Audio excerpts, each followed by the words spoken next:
Allan David, who is an accomplished professional and facilitator with a diverse background in youth leadership, development practice, intra-African trade, advocacy for socio-economic development, and Africa's industrialization agenda.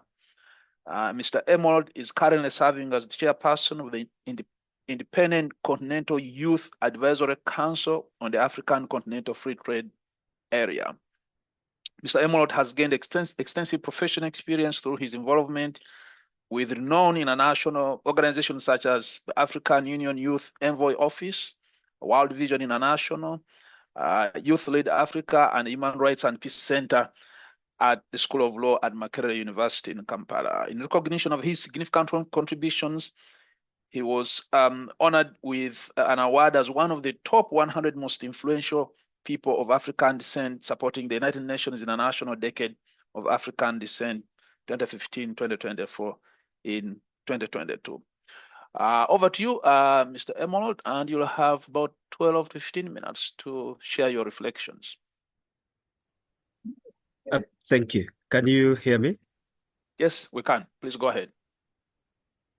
Thank you so much. Thank you so much, moderator, and truly appreciate that we are having this discussion today on peace and security.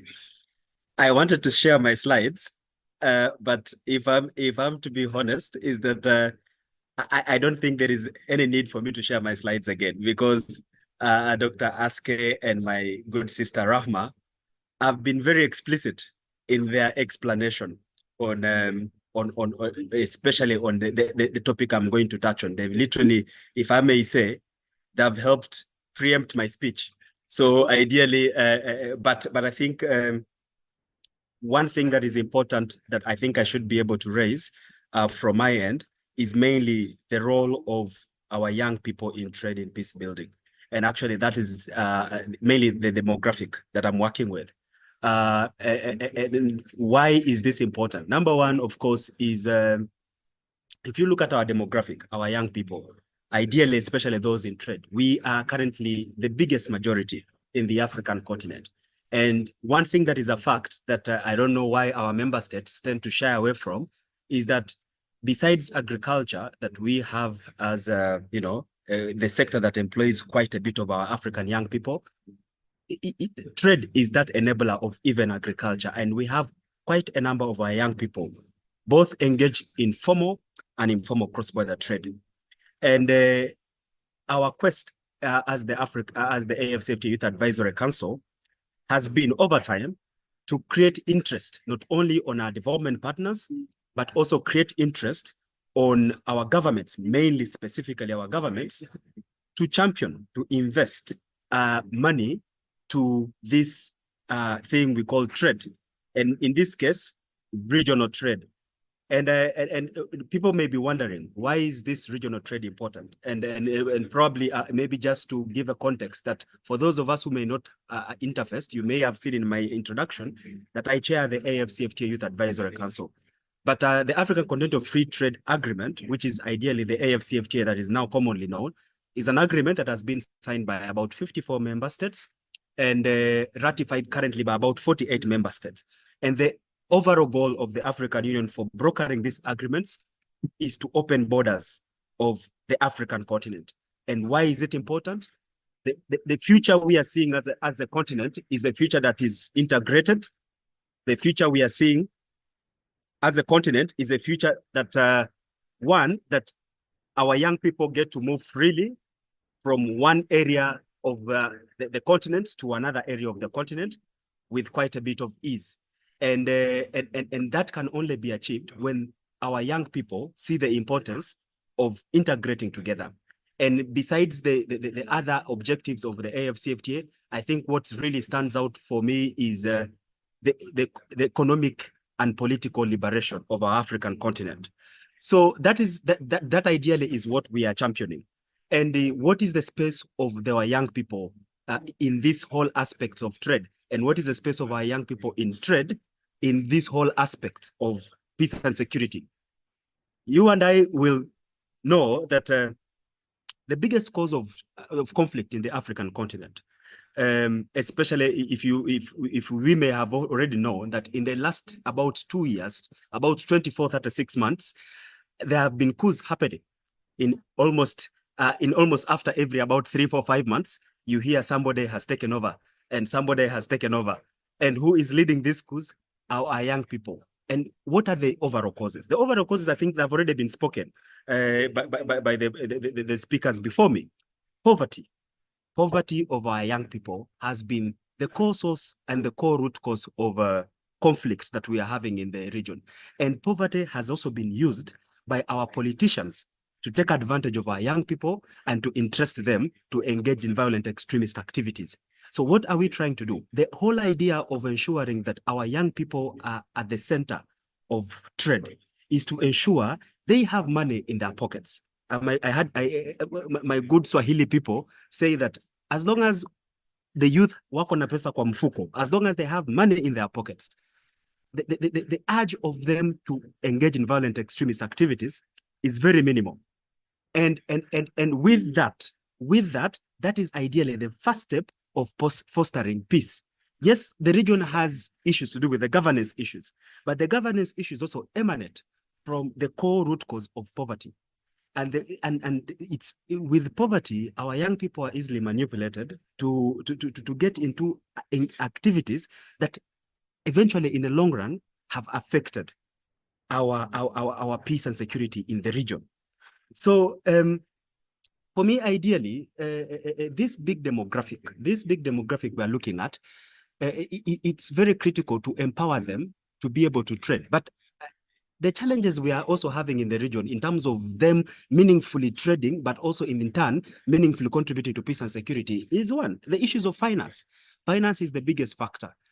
The region is also ideally known for getting quite a bit of loans from other countries and also, of course, development partners. But unfortunately, what we have as evidence is that the percentages of these loans acquired that are directly channeled to empower youth in trade or our young people is very minimal. Yes, it may be on paper, but when you go on ground, the story is different. But our idea and our movement right now is to see that if our governments invest a biggest percentage of whichever amount of money they get from whichever development partner, from whichever country, a percentage that directly is linked without any corruption associated with to our young people, that will be an enabler in the long run to ensure the biggest number of our young people who are idling around in almost every member state you go, the biggest majority who are idling around will have an economic activity attached to themselves. They will have something to take pride on, and in the long run, that pride will manifest in them championing peace, championing an environment that can enable their trade to be able to flourish. Regardless of the amount that is being given, it should be something that at least they could be able to start up.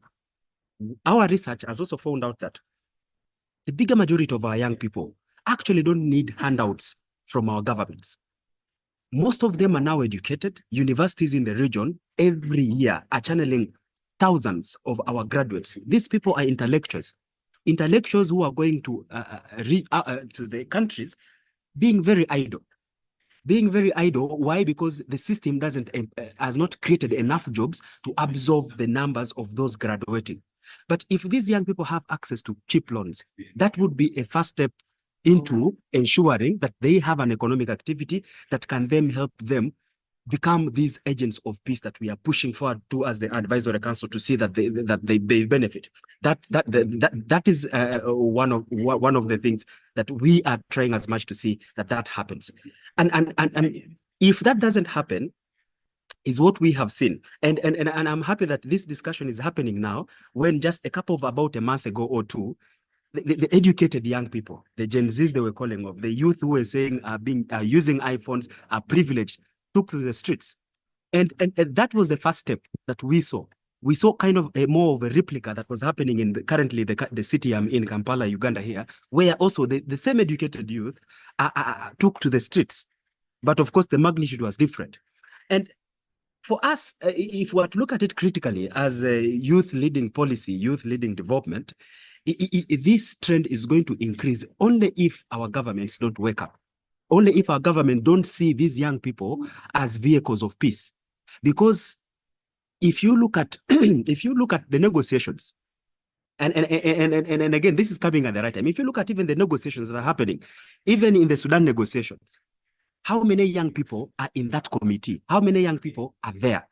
How many young people in trade are there? But one thing is a fact.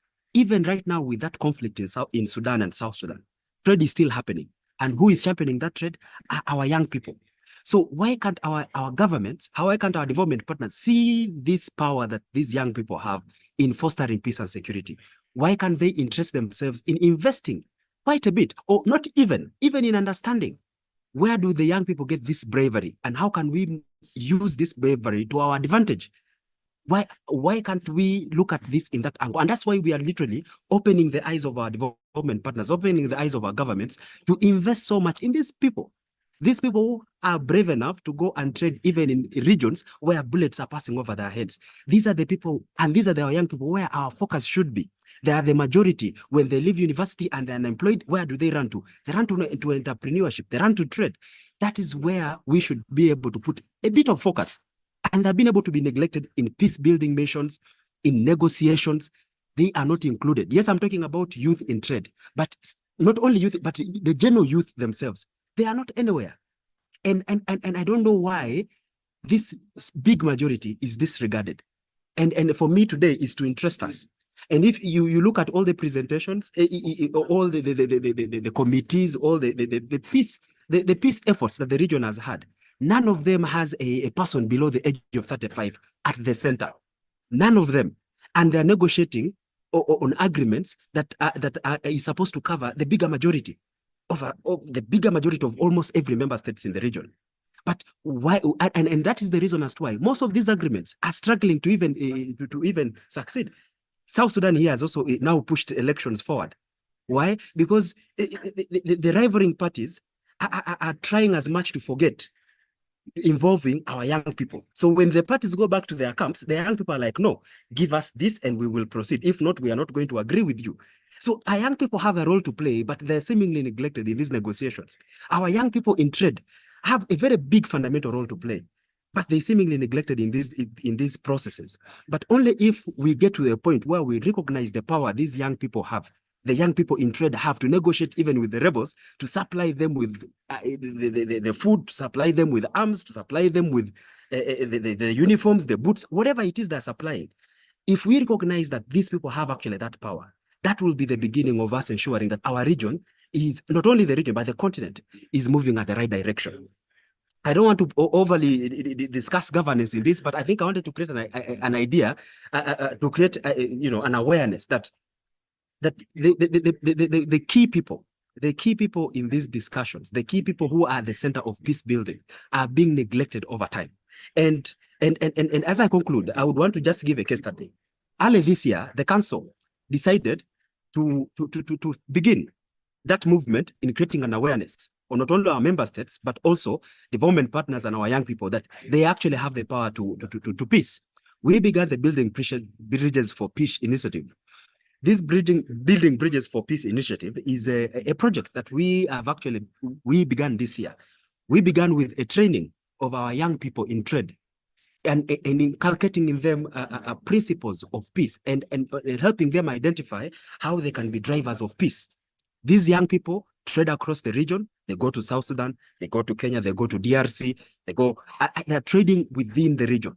Or they go to Ethiopia and all that. So we thought, why not begin opening the eyes? And with the support of the sister entity, UNESCO MGIEP, we began this project. And we began with the youth master trainers who are currently right now in the field, already pushing the agenda of peace, and their youth in trade. So whoever they're selling to these goods, they are already preaching the message of peace. That is one. The second one, we are having a big symposium coming up, a conversion of our young people, the AfCFTA Youth Peace and Security Symposium, coming up next week, Wednesday to Thursday, hosted by the government of Uganda.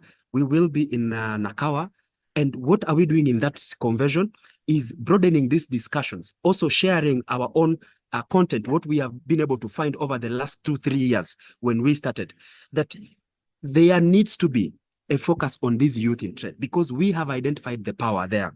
So that is what we are doing right now to see that this thing that I'm telling you about, the passion that I'm using to create awareness on our youth in trade, we already trying to create a movement and we want to interest all of us. Because I will tell us again, I have learned nowadays to stop speaking the big English. I have learned to speak the local language because this big English has brought us nowhere. Let's go back to our countries, let's go back to our regions and speak this local language. The biggest traders are very informal. Wajui Kizungu, they don't know English. Wanajua Swahili, they are speaking their Amharic, they are speaking their local languages in their regions.